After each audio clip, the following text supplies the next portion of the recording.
have fun and enjoy our summer, but it's also very important to stay safe. Sheriff Safety Town has a lot of cool programs where your child can learn bike safety, fire safety, stranger danger, and traffic safety.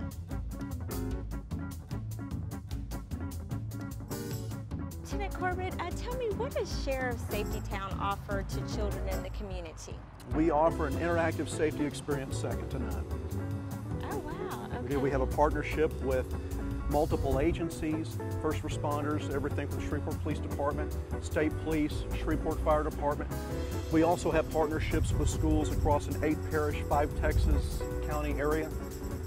We've just wrapped up our 10th academic year, and I'm happy to say that we have served almost 57,000 second graders. They've been taught the curriculum in the schools before they come out. Then they make their way here, they get in the driver's seat, so to speak, and they learn and then demonstrate what to do in upwards of 18 different emergency type scenarios. Oh, wow. Something, you said this has been 10 years going strong. 10 years, we continue to grow, and we're always open to new ideas that the community may have.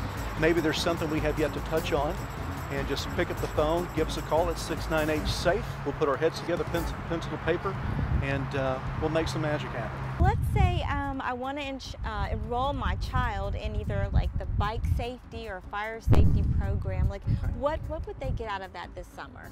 Well, what we do during the summer is a little bit different. During the school year, everything is pretty structured, and we cover A through Z, so to speak. However, during the summer, we know that we're going to have audiences of different sizes. They're going to vary from kindergarten all the way up to 8th grade. But then also too, the size of the audience will vary, and their time is going to be a little bit different too. Whereas when they come during the school year, they're usually here for about 4.5 hours. But during the summer, they may have a half hour, 2 hours. So what we do is we ask, how many kids, what grade levels are we looking at, how much time do they have, which areas would they like us to focus in on, and then we tailor fit a program specific to their needs. Here, the kids will be sitting on the surface behind you. They're watching a television broadcast that simulates an actual television program. And then the media cuts in, they say, hey, listen, we've got a tornado watch in your area. Here's what you need to look for. Then it goes back into regular programming, just like it would on KTAL. Then the meteorologist comes back on and says, now we have a tornado warning. And that tornado warning is taking place at Safety Town. Why is the hallway so wide? Well, in most schools, at least in our area, the area that they're going to go to in order to try to protect themselves from the storm is going to be in a hallway. Exactly. So you'll see in many of the schools that the hallways are relatively larger than they would be in a home. So that's why we've done it this way. Right. Once that's said and done, we can hear the birds chirping on the simulator, means time to bring them back in. The lights come back on, and then the meteorologist comes on and reminds them that this was just a simulation for safety education, then goes through the do's and don'ts of what they should and should not do. The simulation here is as if they are in a bedroom of their own, and a fire is occurring somewhere in the home.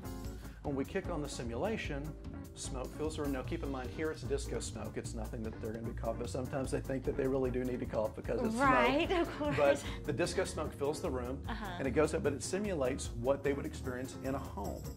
The hot air is going to rise, so therefore the smoke would rise. And then they're supposed to drop it and crawl beneath the smoke and then check the door. At that time, probably be closed. Check the door to see if the door is hot to the touch. If it is, then they need to have an alternate way out of the home, or at least out of the bedroom. In this case, we have different windows. We have one that simulates being at ground level, but some kids may live in a house that has a second bedroom or second floor bedroom, or live in an apartment complex where it's second or third floor. So they need to go through the motions of how do they get out of the room if that's the scenario, and do so safely. So we try to cover the full gambit of what a crime scene involves and what processing that means. Each one of these camps is 2 days in length, so they'll get here at 8 o'clock, say on a Tuesday morning, leave at 3 that day, then they come back the next day and they finish up everything. They basically show us what they've learned. So everything we do at Safety Town is highly interactive. We don't want to just lecture these kids, because I would be bored if someone was just lectured to. Give me a chance to get my hands dirty and put everything that I've learned to use, and that's what these camps are all about. For more information on the summer camps, you can visit caddosheriff.org. I hope you have a blast this summer and stay safe.